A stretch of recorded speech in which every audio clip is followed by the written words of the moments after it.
ജനുവരിയിൽ Donald Trump white ഹൗസിൽ തിരികെ എത്തുമ്പോൾ ലോകരാജ്യങ്ങൾക്കിടയിൽ നിർണായകമായ ചില സംഭവ വികാസങ്ങൾ കൂടി അരങ്ങേറും. ഔദ്യോഗികമായി പദവിയിലെത്തുന്നതിന് മുമ്പ് തന്നെ ട്രംപ് എടുത്ത തീരുമാനങ്ങൾ ലോകരാജ്യങ്ങളെ ആശങ്കയിലാക്കിയിട്ടുണ്ട്. രണ്ടാം ടേമിലേക്ക് കടക്കുമ്പോൾ ട്രംപ് എടുക്കാൻ പോകുന്ന തീരുമാനങ്ങൾ എന്തൊക്കെയായിരിക്കുമെന്നാണ് ലോകം കാത്തിരിക്കുന്നത്. അധികാരം ഏറ്റെടുത്ത ഉടനെ നടപ്പിലാക്കാൻ ഉദ്ദേശിക്കുന്ന കുടിയേറ്റ പരിഷ്കരണമാണ് അവയിലൊന്ന്. ചരിത്രത്തിലെ ഏറ്റവും വലിയ അനധികൃത കുടിയേറ്റക്കാരുടെ നാടുകടത്തലിനാണ് അമേരിക്ക ഇനി സാക്ഷ്യം വഹിക്കാൻ പോകുന്നത്. ഏകദേശം 18,000 ഇന്ത്യക്കാരും നാടുകടത്തലിന്റെ ഭീഷണിയിലാണ്. ട്രംപിന്റെ മുൻ മെക്സിക്കോ നയം പുനരുജ്ജീവിപ്പിക്കാനുള്ള തീരുമാനത്തിലാണിവർ. ഇത് പ്രകാരം അഭയാർത്ഥികൾക്ക് രാജ്യത്തേക്ക് കടക്കുന്നതിനുള്ള നടപടിക്രമങ്ങൾ പൂർത്തിയാകുന്നത് വരെ മെക്സിക്കോയിൽ തന്നെ തങ്ങേണ്ടി വരും. നടപടിക്രമങ്ങൾ പൂർത്തിയാക്കാൻ ചിലപ്പോൾ മാസങ്ങൾ തന്നെ എടുക്കും. നിരവധി അക്രമങ്ങളും തട്ടിക്കൊണ്ടുപോകലും മറ്റ് ദുരുപയോഗങ്ങളും നേരിട്ട മെക്സിക്കോയിലെ കുടിയേറ്റക്കാരുടെ സുരക്ഷയെക്കുറിച്ചുള്ള ആശങ്കകൾ ചൂണ്ടിക്കാട്ടി മനുഷ്യാവകാശ സംഘടനകൾ ട്രംപിന്റെ നയത്തെ വിമർശിക്കുകയാണ്. 2019 ട്രംപ് ഭരണകൂടം കൊണ്ടുവന്ന ആ നിയമം 2021 ബൈഡൻ റദ്ദ് ചെയ്തിരുന്നു. എന്നാൽ ടെക്സസിലെ ഒരു ഫെഡറൽ ജഡ്ജി 2021 ഓഗസ്റ്റിൽ ഇത് പുനഃസ്ഥാപിക്കാൻ ഉത്തരവിട്ടു.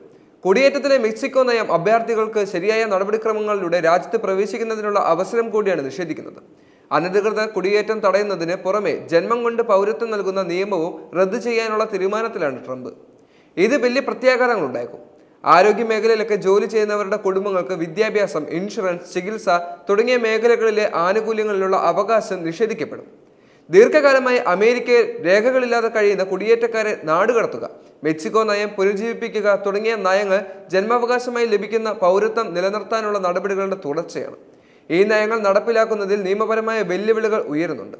മനുഷ്യാവകാശ സംഘടനകൾ ഉൾപ്പെടെയുള്ളവർ ട്രംപിന്റെ കുടിയേറ്റ നയത്തിനെതിരെ മുന്നോട്ട് വന്നിരിക്കുകയാണ്.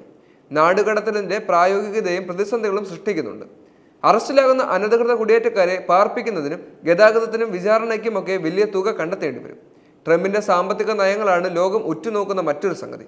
പണപ്പെരുപ്പത്തെ നേരിടാൻ ഇറക്കുമതി ചെയ്യുന്ന സാധനങ്ങളുടെ മേൽ താരിഫ് വർദ്ധിപ്പിച്ചത് അമേരിക്കയുടെ വ്യാപാര പങ്കാളികളെ ഞെട്ടിച്ചിരുന്നു. പക്ഷേ ട്രംപിന്റെ ഭീഷണിയെ മറികടക്കാൻ മറ്റു രാഷ്ട്രങ്ങളുമായി വ്യാപാര ബന്ധം പുനഃസ്ഥാപിക്കാനുള്ള അവരുടെ തീരുമാനം ട്രംപിന് തിരിച്ചടിയായേക്കും. സാർവത്രികമായി 10% താരിഫ് വർദ്ധിപ്പിച്ചതിന് പുറമെ ചൈനയ്ക്ക് 60% പ്രത്യേക താരിഫാണ് അമേരിക്ക ഏർപ്പെടുത്തിയിരിക്കുന്നത്. മെക്സിക്കോയ്ക്കും കാനഡയ്ക്കും ചുമത്തിയ താരിഫ് വേറെയും. മയക്കുമരുന്ന് കടത്ത് പോലുള്ള ഗുരുതരമായ കുറ്റകൃത്യങ്ങൾ ചെയ്താൽ മെക്സിക്കോയ്ക്ക് മേൽ 25% ലെവി ചുമത്തുമെന്നും ട്രംപ് പ്രഖ്യാപനമുണ്ട്. എണ്ണ ഖനനം, ഫോസിൽ ഇന്ധന പദ്ധതികൾ എന്നിവ കൂടുതൽ ഊർജ്ജപ്പെടുത്താനുള്ള ശ്രമവും നടക്കുന്നുണ്ട്. പുനരുപയോഗ ഊർജ്ജ പദ്ധതിയിൽ പരാജയപ്പെടുന്നുവെന്ന് ട്രംപ് ബൈഡൻ ഭരണകൂടത്തെ വിമർശിക്കുന്നുണ്ട്. ആഭ്യന്തര ഉൽപ്പാദനം വർദ്ധിപ്പിച്ചുകൊണ്ട് ഉപഭോക്താക്കൾക്ക് കുറഞ്ഞ ചെലവിൽ ഇന്ധനം ലഭ്യമാക്കാനാണ് ട്രംപ് ശ്രമിക്കുന്നത്. ഇതിനുവേണ്ടി ബൈഡൻ നടപ്പിലാക്കിയ സാമ്പത്തിക പരിഷ്കരണത്തെ തടസ്സപ്പെടുത്തുന്ന പരിസ്ഥിതി നിയമങ്ങൾ ഒഴിവാക്കുമെന്നും ട്രംപ് പ്രഖ്യാപിച്ചു.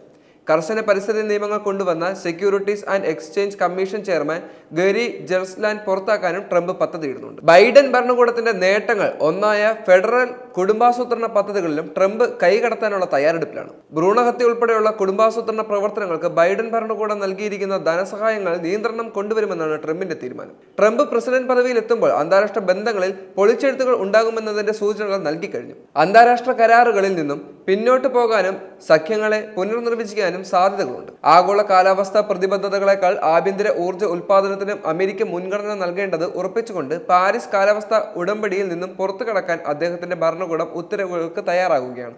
ഈ നീക്കം കാലാവസ്ഥാ വ്യതിയാനത്തെ ചെറുക്കാനുള്ള ആഗോള ശ്രമത്തിൽ നിന്നും അമേരിക്കയെ കൂടുതൽ ഒറ്റപ്പെടുത്തും. പശ്ചിമേഷ്യയിൽ സഖ്യങ്ങൾ പുനർനിർമ്മിക്കുമെന്നും വാഗ്ദാനം ചെയ്യുന്ന ട്രംപ് ഒരേ സമയം ഇസ്രായേലിന് അചഞ്ചലമായ പിന്തുണ വാഗ്ദാനം ചെയ്യുന്നുണ്ട്. എന്നാൽ ബെഞ്ചമിൻ നെതന്യാഹുവുമായുള്ള ട്രംപ് കൂട്ടുകെട്ടിൽ കടുത്ത വിമർശനവും ഉയർന്നു വരികയാണ്. ചൈനയെ സംബന്ധിച്ച് ട്രംപിന്റെ അധികാര പദവി ഇരു രാജ്യങ്ങളും തമ്മിലുള്ള വ്യാപാര ബന്ധത്തിന് നിർണായകമാണ്. ദേശീയ സുരക്ഷയെ മുൻനിർത്തി ചൈനയുമായുള്ള വ്യാപാര ബന്ധം അവസാനിപ്പിക്കാനുള്ള തീരുമാനത്തിലാണ് അമേരിക്ക. നാറ്റോയ്ക്ക് സാമ്പത്തിക സഹായം നൽകുന്നത് യൂറോപ്യൻ യൂണിയൻ അവസാനിപ്പിക്കണമെന്ന് ട്രംപ് ആവശ്യപ്പെട്ടതും ഏറെ ശ്രദ്ധിക്കപ്പെട്ടിരുന്നു. അധികാരമേറ്റെടുത്ത ഉടൻ റഷ്യ യുക്രൈൻ യുദ്ധം അവസാനിപ്പിക്കുമെന്ന ട്രംപിന്റെ വാഗ്ദാനവും നടപ്പാകുമെന്ന് കണ്ടറിയണം.